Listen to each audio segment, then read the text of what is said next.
Ramadan sebentar lagi tiba ya, jadi udah ya nggak lama lagi lah ya. Terus ada satu kategori produk yang selalu rame, selalu biasanya tiba-tiba muncul rame secara masif di periode Ramadan gitu ya. Nah menariknya adalah ketika kategori-kategori lain itu berkembang pesat, maksudnya berkembang itu dari sisi kreativitas, nyoba hal baru. Nah kategori yang satu ini tuh gayanya masih gitu-gitu aja. Setidaknya kalau ada perkembangan di sisi lain, tapi ada satu yang dipertahankan yang nggak berubah dari dulu gitu ya. Kenapa bisa begitu kita bahas hari ini. Halo, saya Ignatius Untung, selamat datang di Marketing.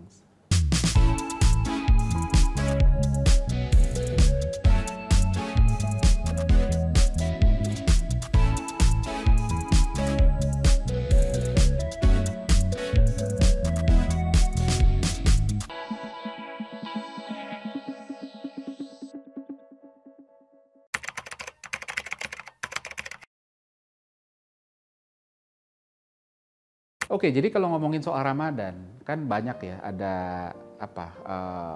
obat mah muncul, pasta gigi mendadak muncul gitu. Tapi ada satu yang udah pasti muncul dan rame gitu ya. Bahkan orang udah tahu ada satu brand yang nongol di sana gitu ya. Bukan iklan tapi sebut aja Marjan gitu. Itu pasti nongol di Ramadan ya. Nah, tapi yang kita mau bahas bukan Marjannya, tapi lebih kepada kategori kategori makanan dan minuman gitu ya. Jadi kalau kita lihat makanan dan minuman ini kan sebenarnya prospeknya besar. Siapa sih yang nggak butuh makanan, siapa yang nggak butuh minuman gitu ya. Kategori ini tuh sebenarnya bisa dikonsider sebagai kategori yang juga kebal krisis gitu ya. Toh orang mau krisis kayak apapun, mau nggak punya uang, tetap butuh makan, tetap butuh minum gitu ya. Bahkan kemarin pandemi, waktu orang nggak bisa keluar rumah, tetap aja kita lihat pertumbuhannya masih pesat gitu ya.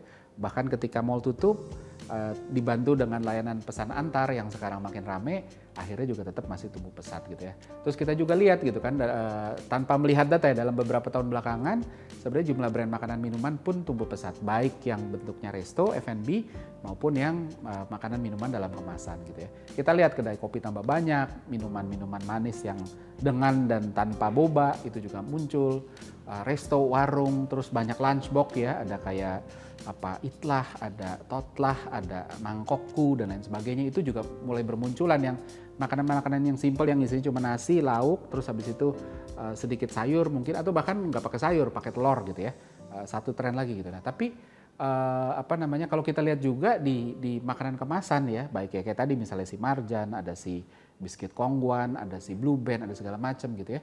Itu juga masih rame, resto juga rame, catering bertambah, makanan sehat luar biasa gitu. Tapi menariknya adalah dengan perkembangan ini, dengan potensi yang sebegitu gede, pemainnya tambah banyak gitu ya, iklannya dari dulu ya gitu-gitu aja gitu. Jadi selalu pasti ada adegan orang makan, ada foto, kalau kita nyebutnya food shot sebenarnya. Food shot tuh ya di brand window, di section di mana nunjukin makanannya, itu makanan itu jadi syarat gitu, harus selalu ada gitu. Padahal kalau kita lihat di kategori produk lain nggak semua punya itu gitu. Jadi nggak banyak pemain di kategori ini yang berani bermain kreatif gila-gilaan kayak iklan produk lain gitu. Misalnya ride hailing atau misalnya e-wallet atau apapun itu. Jadi agak-agak play safe. Nah, pertanyaannya ini tuh syarat atau apa sih gitu ya. Nah, yang kita harus ngerti sebenarnya gini. Yang pertama, makanan dan minuman itu salah satu produk di mana konsumsinya itu sebenarnya melibatkan indera secara mendalam. Indera itu panca indera maksudnya. Jadi ya benar bahwa orang jual mobil itu atau beli mobil gitu ya, itu pakai indera juga, diketok-ketok gitu ya. Terus habis itu orang beli beli baju itu disentuh gitu ya, panca indera juga gitu. Tapi bedanya sama makanan dan minuman adalah keputusan pembeliannya itu benar-benar bergantung sama indera pengecap. Kalau mobil yes kita ketok-ketok, tapi sebenarnya kalau mobil baru ya kita ketok-ketok sebenarnya ya nggak tahu ya, ritual aja. Tapi apakah kita beli mobil ini atau memilih untuk tidak beli mobil ini gara-gara diketok nggak enak gitu ya, kan nggak gitu. Kalau makanan minuman nggak bisa, itu memang benar-benar bergantung banget sama indera pengecap gitu. Bahkan ketika bisa dilihat, tapi makanan minuman itu nggak bisa dicicipin dulu. Kalau kita beli mobil kita bisa sentuh dulu, beli ponsel kita bisa sentuh dulu, baju kita bisa beli sentuh dulu gitu ya. Makanan yang yang sebenarnya ini tengah-tengah ya, apakah ini servis, apakah produk, tapi nggak bisa kita rasain, kita bisa lihat gitu. Kalau kita beli fried chicken gitu, kita bisa lihat, tapi kita nggak bisa boleh nggak disentuh dulu? Ya nggak boleh, nanti jadi nggak bisa dijual ke orang lain dan lain sebagainya. Gitu. Sehingga konsekuensinya gambaran yang nyata ini jadi sulit untuk apa ya? Untuk bisa ngebangkitin memori kecuali ditampilkan visual-visual yang menggiurkan tadi gitu ya. Nah, selanjutnya kalau kita ngomongin panca indera ini kan punya koneksi erat sama memori gitu. Memori itu dibangun jadi lebih vivid ketika ada sensasi yang diterima sama indera kita. Dan dengan cara yang sama otak kita juga bisa mendapatkan gambaran akan ini tuh enak apa enggak ya, ini tuh asin atau pedas atau apa gitu kan. Nah, jadi dengan menampilkan cues, menampilkan tanda-tanda, sinyal-sinyal, entah fried chicken ada kremes-kremesnya, minuman tuh ada bulir-bulir embunnya di gelasnya, steak tuh ada teksturnya gitu ya. Itu kita jadi mulai bisa nge-recall memori sebenarnya bahwa jual gorengan atau jual fried chicken yang ada kremes-kremesnya itu enak dulu di database kita gitu. Karena memang sudah tersimpan di database kita. Sehingga ketika ditampilkan dalam iklan gitu ya, terus itu akan nge-recall memori itu tadi dan otak jadi bisa perceive meaning gitu ya. Masih perceive karena masih persepsi karena ya balik lagi harus dibuktiin, tapi setidaknya udah mulai punya gambaran, oh nih kalau kayak gini nih enak nih.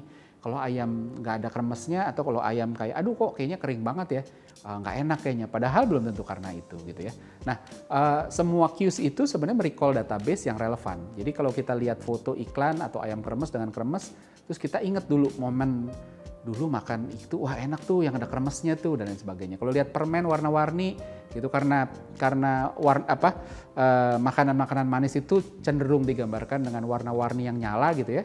Sehingga kita bisa bayangin wah ini manisnya kurang lebih kayak gitu ya. Nah, seberapa dampaknya bisa aja dicoba sendiri sih. Jadi kalau ngelihat foto jus buah gitu ya, ada dua opsi. Yang satu itu jus pakai gelas tinggi tapi udah begitu aja plain gitu ya. Yang satu lagi adalah sama di gelas tinggi tapi ada bulir-bulir embunnya gitu kan. Buat kita juga lebih menggugah karena otak kita jadi lebih bisa ngebayangin. Foto kopi pun juga bisa beda.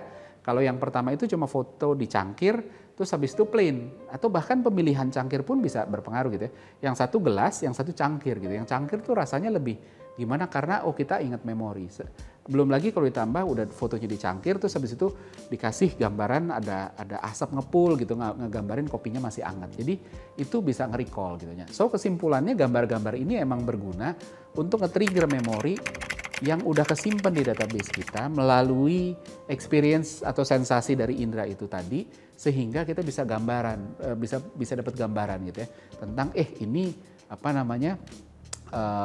makanan itu kira-kira enak apa enggak gitu.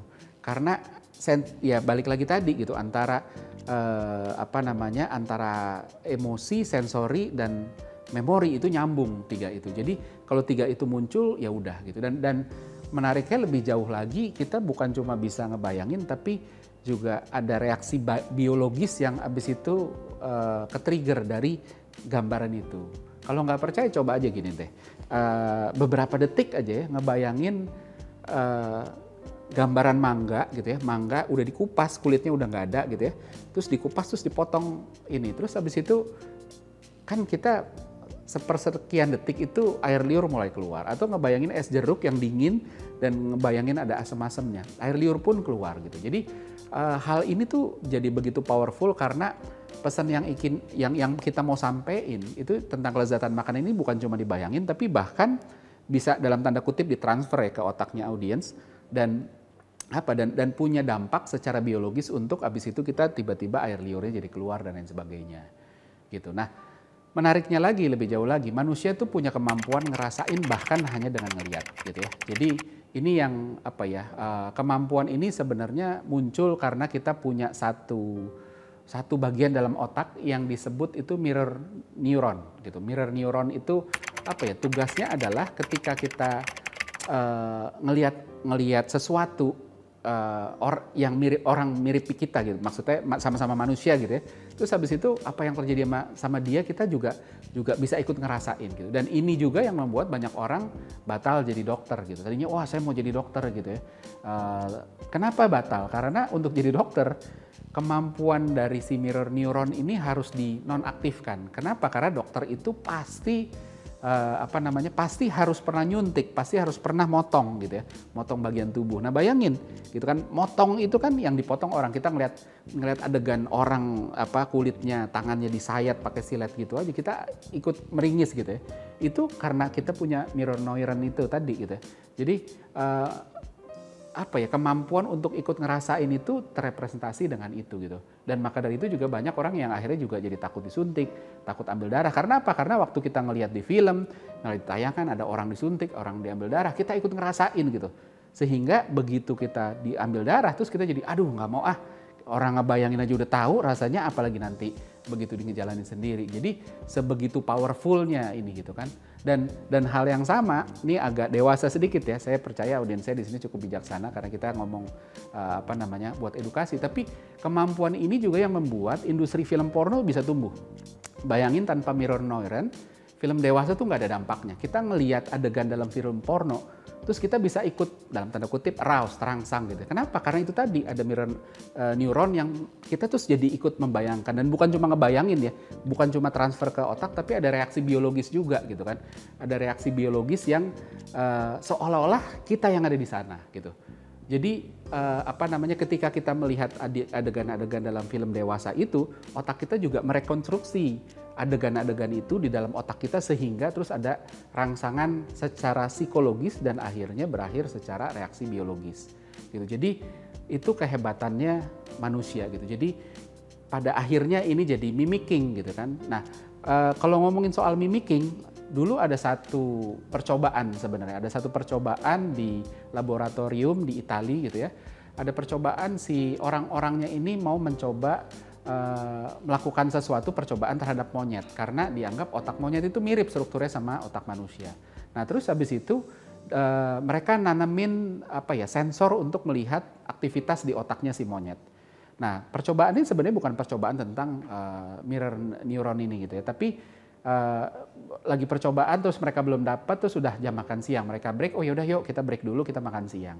Cuma sayangnya mereka lupa untuk nyabut si apa namanya, atau bukan sayangnya, untungnya mereka lupa untuk nyabut si sensor itu tadi, sensor yang nggak dicabut, terus koneksi ke komputer yang nggak dicabut gitu ya. Terus ya udah mereka pergi makan siang, begitu pulang dari makan siang, salah satu dari mereka bawa es krim gitu kan, bawa es krim sambil makan gitu, mungkin habis makan terus habis itu es krimnya belum habis, ya udah dibawa sambil jalan sampai masuk ke lab. Begitu masuk dia masih asik gitu ya, terus habis itu mereka ngeliat loh kok ini apa di komputer yang terhubung sama si sensor di otaknya si monyet itu ada aktivitas loh, kenapa gitu. Terus lihat monyetnya itu ternyata lagi merhatiin si orang yang makan es krim. Dan disitulah ditemukan bahwa monyet yang kemudian terus habis itu ternyata terbukti juga di manusia, kita punya mirror neuron tadi yang membuat kita bisa merasakan apa yang dirasakan orang, terutama ketika ada hubungannya dengan makanan, dengan indera pengecapan dan lain sebagainya. Sama juga kalau ibu-ibu punya anak bayi gitu, terus habis itu kita makan aja deh di depan anak bayi gitu. Anak bayinya ikut ngecap-ngecap gitu kan, ikut begitu gitu. Jadi ini juga sama gitu, dan mirror neuron ini juga yang membuat kita juga bisa tergiur sama konten-konten dari food blogger gitu ya kan. Kalau kita lihat ya, food blogger kan sekarang banyak ya review makanan gitu ya, tampilannya nggak cantik, lightingnya ya apa adanya lah, ada asal terang dan ada gitu ya. Terus habis itu makanannya tuh nggak ditata sama food stylist yang profesional kalau kayak kita mau syuting apa iklan gitu ya. Tapi buat kita kayak aduh kok enak banget ya, terus kita juga jadi ikut nelen ludah dan lain sebagainya, ngebayangin wah itu enaknya kayak apa. Jadi powerfulnya begitu. Nah itu yang sebenarnya mau dimanfaatkan sama brand-brand makanan. Makanya ketika mereka beriklan, mereka selalu nampilin satu food shot yang menarik, yang menggugah orang sehingga ke-recall memorinya. Yang kedua adalah adegan makan, karena dari adegan makan kita juga bisa ikut ngerasain, enaknya kayak begitu, terus kita jadi pengen gitu ya. Nah tapi ada satu hal yang harus kita ingat, bahwa mirror neuron ini juga punya perbedaan di setiap orang beda gitu ya. Ada beberapa hal yang pengaruh. Pertama, database yang udah kesimpan gitu. Jadi kalau orang nggak suka sama satu makanan gitu ya, maka begitu begitu makanan ditunjukin buat orang tertentu itu jadi kayak aduh gue nggak ngerasa ngiler. Contoh misalnya, kalau di Spanyol itu ada makanan namanya paella gitu kan, tulisannya paella gitu ya. kita nyebutnya paya gitu kan. Nah itu nasi sebenarnya, terus warnanya hitam dicampur, ya macam-macam sih. Tapi ada satu rasa tuh yang rasanya nasi, warnanya hitam karena dikasih kayak tinta cumi kali ya gitu ya, yang hitam gitu. Terus, nah tapi bahwa ada database di otak kita warna-warna hitam itu kotor. Itu akan melihat, ketika kita ngeliat itu, kita bisa aja tuh nggak tertarik. Apalagi kalau kita nggak pernah makan makanan itu gitu ya. Makanya tuh habis itu ya sudah gitu. Dan maka dari itu juga ada beberapa, saya pernah diskusi sama teman-teman Muslim gitu ya, teman-teman saya Muslim, kenapa sih yang bandel-bandel nih, yang tetap masih mau makan babi, tapi nggak mau makan babi, tapi mau minum bir. Padahal dua-duanya haram gitu ya. Nah terus yang saya temui adalah kesimpulannya adalah persepsi negatif yang dibangun bahwa babi itu di luar haramnya. Babi itu haram karena memang kotor, ada cacing, ada ini, ada itu. Membuat orang keburu jijik. Sehingga orang kalau memang dari kecil dididik untuk bahwa jangan makan itu menjijikkan, orang tetap tidak makan karena ada database bahwa ini kotor. Sementara bir itu tidak pernah, atau minuman alkohol ya, tidak pernah diedukasi sebagai sesuatu yang kotor secara hygiene gitu. Jadi buat orang ya sudah gitu. Jadi bergantung banget, mirror neuron ini bergantung sama database masing-masing. Yang kedua adalah kemampuan empatinya gitu kan. Kemampuan empati orang tuh berbeda-beda dan ada yang bisa ngebayangin gitu kan, dan abis itu bisa ngerekonstruksi dengan baik di otaknya, ada yang enggak, dan itu beda-beda. Kurang lebih gitu. Nah seperti biasa ada kuis, pertanyaannya sebagai berikut.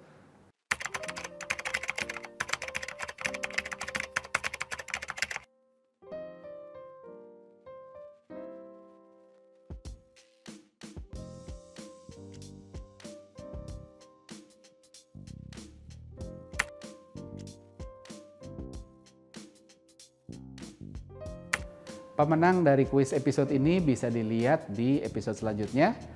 Jangan kelewatan, selalu ikuti Marketing di channel YouTube Marketeers TV. Saya Ignatius Untung, pamit undur diri.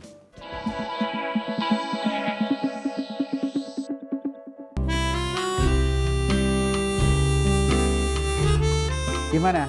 Seru-seru kan videonya? Kalau suka, jangan lupa komen dan like ya. Masih banyak juga nih video-video yang keren-keren lainnya, gitu kan? Dan jangan lupa subscribe juga Marketeers TV di sini nih.